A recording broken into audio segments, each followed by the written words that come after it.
it's wild the extent to which these contracts are so private, right? NFL, the reason I think contracts are so good is because one player can see another player signed for X amount, and then they know, oh, I'm better than that player. I'm going to ask for a specific amount.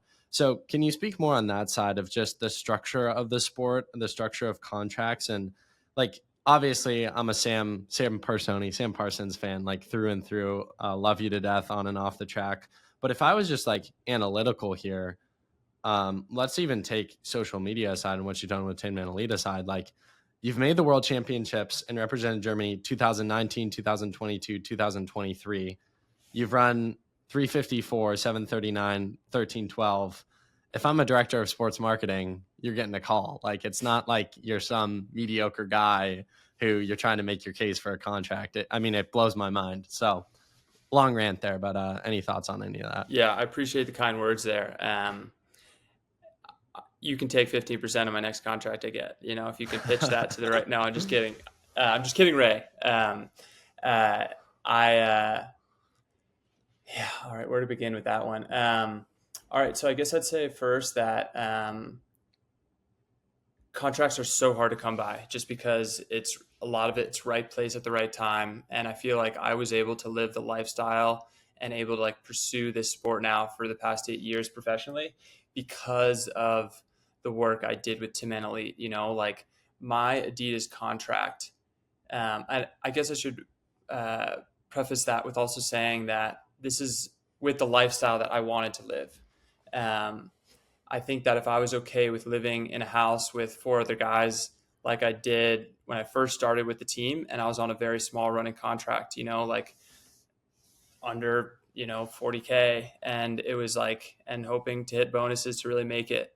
And with that, I think that the Tin Man Elite money that we made, I was able to supplement my contract, with the work I was doing to live the lifestyle and actually make a living and actually have savings and actually do these things and go out to dinner and not have to think about it, book the right flight, not the red eye flight on the way back. And then you're recovering for your race, not actually recovering from your race. It's like, it's an uphill battle, and it's like fortunate that, I was able to get on a full ride later on in college that I didn't have to accumulate this debt. It's all of these points of places of privilege, where I come from. Absolutely. To be able to even think about pursuing it. But I hustled for it also, like we worked very hard to build out the business of Tin Man Elite in order to supplement our incomes as athletes, to make it enough. And the current landscape of the sport is changing so drastically in front of our eyes,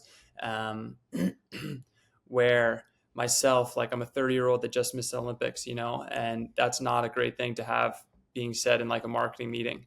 And I really hope that with the current fitness that I'm in, I can show people that is purely just a sentence and nothing more, and not reflective of where I'm at or where I'm going to be this year.